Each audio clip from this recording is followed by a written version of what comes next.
ایک اہم پوائنٹ بتاؤں گا جہاں سے احسن شاہ پہ شک جانا شروع ہو گیا تھا. وہ واقعہ آپ کو بتاتا ہوں کہ جس وقت بلاج ٹیپو کے قتل کے بعد ظاہر ہے لوگوں کے گھر میں ایک اظہار افسوس کے لیے آنا جانا لگا رہتا, تو وہاں پہ کچھ پولیس افسران کی ڈیوٹی بھی لگی ہوئی تھی یا اہلکاروں کی جو سادہ لباس میں نگرانی کر رہے تھے ہر آنے جانے والے کی, اور ہر کسی پہ وہ نظر بھی رکھ رہے تھے. اسی دوران احسن شاہ آتا ہے تو جہاں بلاج کا چھوٹا بھائی امیر موصف بیٹھا ہوتا ہے وہاں کچھ پولیس افسران بھی بیٹھے ہوتے ہیں. تو ذرائع یہ بتاتے ہیں کہ یہ وہاں آ کے کہتا ہے انہیں کہ جب یہ شادی کا دعوت نامہ واٹس ایپ پہ آیا تھا, عبادات میں مصروف ہوتے ہیں, وہاں جا کے تو ٹائم ہی نہیں ہوتا کسی کے پاس, کہ ہر بندہ اس کوشش میں ہوتا ہے کہ میرے پاس جتنا ٹائم ہے میں عبادت میں گزاروں. وہ کیسا گھٹیا شخص نکلا ہے کہ اس مقام پہ بیٹھ کے وہ ایک انسانی جان جو لینے جا رہی ہے, ایک پلاننگ چل رہی ہے, اس کا حصہ بنا ہوا ہے. حقیقت ہے وہ صرف احسن شاہ نہیں, اس کیس میں سننے میں یہ آ رہا ہے کہ جتنے لوگوں کو پکڑا ہے سب کی ٹرینڈیں کی ہوئی ہیں.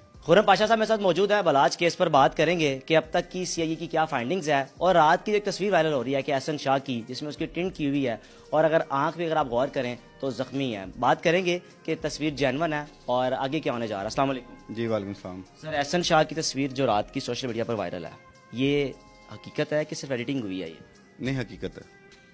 وہ صرف احسن شاہ نہیں, اس کیس میں سننے میں یہ آ رہا ہے کہ جتنے لوگوں کو پکڑا ہے سب کی ٹرینڈیں کی ہوئی ہیں.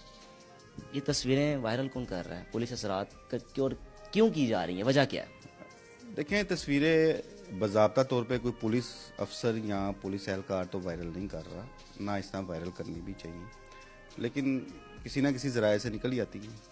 اب ایک ایسا دوست جو 24 گھنٹے کا آپ کا سمجھ ساتھ ہے, آپ کے ساتھ ہر جگہ پہ ہے, آپ کی ہر سرگرمی میں آپ کے ساتھ ہے, آپ کے نجی معاملات میں آپ کے ساتھ ہے, اس کے بارے میں کچھ سوچ سکتا تھا؟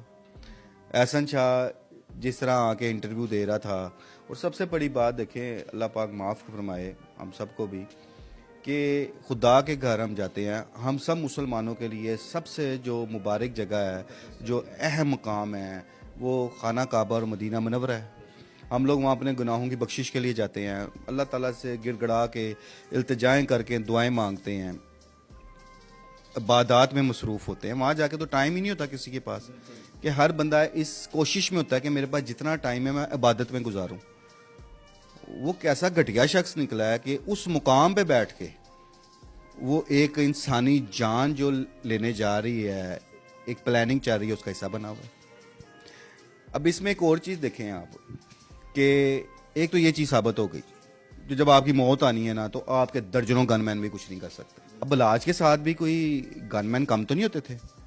گو کہ جب سے لاہور پولیس نے اس بات کی سختی کی تھی اسلحہ کی نمائش پہ, اور یہ دشمن دار گھرانوں پہ بھی کافی سختیاں چل رہی تھیں, چھاپے بھی پڑتے تھے. بلاج کے اپنے اڈے پہ کچھ عرصہ پہلے ہی, اس کے قتل سے پہلے بھی کچھ عرصہ پہلے سے چھاپا پڑا وہاں پہ, اس کے گن مینوں کو اٹھا کے پولیس لے گئی اور ان پہ ناجائز اسلحے کا مقدمہ بھی درج کیا تھا.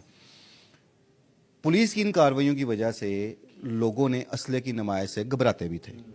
اب آپ دیکھیں, پہلے یہ ایک ٹرینڈ چل گیا ہوا تھا کہ جب بھی کوئی ڈان, کوئی دشمن دار گھرانے کا سے تعلق رکھنے والا کسی شادی کی تقریب میں جاتا تھا تو اس کے ارد گرد ایک درجنوں گن مین. اب تو سوشل میڈیا پہ ایسی ویڈیوز بھری پڑی ہیں, صرف لاہور شہر میں نہیں, آپ اوور آل دیکھیں تو بہت ساری ویڈیوز ہیں. اب جب وہ شادی پہ اب گیا ہے تو اب وہ چونکہ اسلحہ کی نمائش سے ذرا اوائڈ کر رہے تھے, تو آپ دیکھیں گے کسی گن مین کے ہاتھ میں آپ کو کوئی ویپن نظر نہیں آ رہا. ٹھیک ہے, اچھا بالفرض ویپن ہوتا بھی, ویپن تو تھے جو انہوں نے انڈر گراؤنڈ رکھے ہوئے تھے, اگر ویپن ہوتا بھی تو وہ تو نہیں بچا سکتے تھے, کیونکہ حملہ آور تو یہ سوچ کے آیا ہوا ہے کہ میں نے مارنا ہے, وہ تو ایک خود کش حملے کی نیت سے آیا ہوتا ہے نا حملہ آور. اور اب اس میں اور بڑے خطرناک انکشافات ہو رہے ہیں کہ وہ اکیلا حملہ آور نہیں تھا, اس کے بیک پہ بھی لوگ تھے. اس میں ابھی پولیس نے ایک علی اصغر نامی شخص اور ہارون کو بھی حراست میں لیا ہے, میں نام بھی آپ کو بتا رہا ہوں. وہ سارے بیک اپ اینڈ پہ تھے, اور ٹارگٹ یہ ملا ہوا تھا کہ جب یہ بلاج کو قتل کرے گا تو اس کو مار دینا ہے تاکہ مدعا ہی ختم ہو جائے. اس میں کامیابی بھی ہو گئی. اب وہ بھلے بلاج کے گن مینوں کی فائرنگ سے مرا ہے یا جو مظفر کے بیک اینڈ پہ لوگ تھے انہوں نے مارا ہے, یہ ساری چیزیں تو جب پولیس کی تفتیش کا عمل مکمل ہوگا سامنے آئیں گی. ابھی میں بھی کوئی بات کروں گا تو میں بھی اپنے ذرائع کی رپورٹس پہ کروں گا نا, میں خود تو انویسٹیگیٹ نہیں معاملے کو کر رہا, اس لیے کوئی بات بھی کہنا قبل از وقت ہوگا. سر, ماضی میں بے شمار ایسے کیسز دیکھنے کو ملے, آپ کو کیا لگتا ہے, آپ کا تجربہ کیا کہتا ہے کہ عدالتوں میں پیش ہونے کے بعد کیا وہی جو عدلیہ کا ایک نظام ہے پاکستان میں ضمانتیں ہو جانا ایسا ہوگا کہ یہاں اس میں کچھ ہمیں کچھ الگ دیکھنے کو مل سکتا ہے؟ دیکھیں عدالتی نظام پہ ہم بات نہیں کر سکتے، اسے پرہیز ہی کیا جائے تو بہتر ہے۔ ایکچولی ہوتا یوں ہے کہ عدالتیں بھی قانون کے مطابق ہی فیصلے کرنے ہوتے ہیں، انہوں نے تفتیش کو بھی دیکھنا ہوتا ہے۔ اب عمومی طور پہ ایسے کیسز میں ماضی میں بھی ایسا ہوتا رہا ہے جسے آپ پولیس کی ناقص تفتیش قرار دے سکتے ہیں کہ تفتیش میں کہیں نہ کہیں ایسی کمزوری ہوتی ہے کہ جہاں پہ ملزم کے جو وکلا ہوتے ہیں وہ پوائنٹ اٹھا کے اس کی بیس پہ عدالتوں سے ریلیف لے لیتے ہیں۔ اس میں پولیس کی تفتیش کا بہت زیادہ عمل دخل ہوتا ہے۔ اچھا، اس کے بعد ہمارے قانون میں ایسی کئی گنجائشیں موجود ہیں۔ اب سپوز ہم اس پہ بات کرتے ہیں کہ 109 مشورہ، اور آلویز جب بھی کوئی ایسا معاملات ہوتے ہیں تو بلاج کا جو مخالف گروپ ہے وہ ہمیشہ مشورے کی دفعات میں ہی ان کو ملزم بنایا جاتا ہے۔ اب ہوتا یوں ہے کہ 109 کو ثابت نہیں کیا جا سکتا قانونی پہلوؤں سے، جس کی وجہ سے ریلیف مل جاتا ہے۔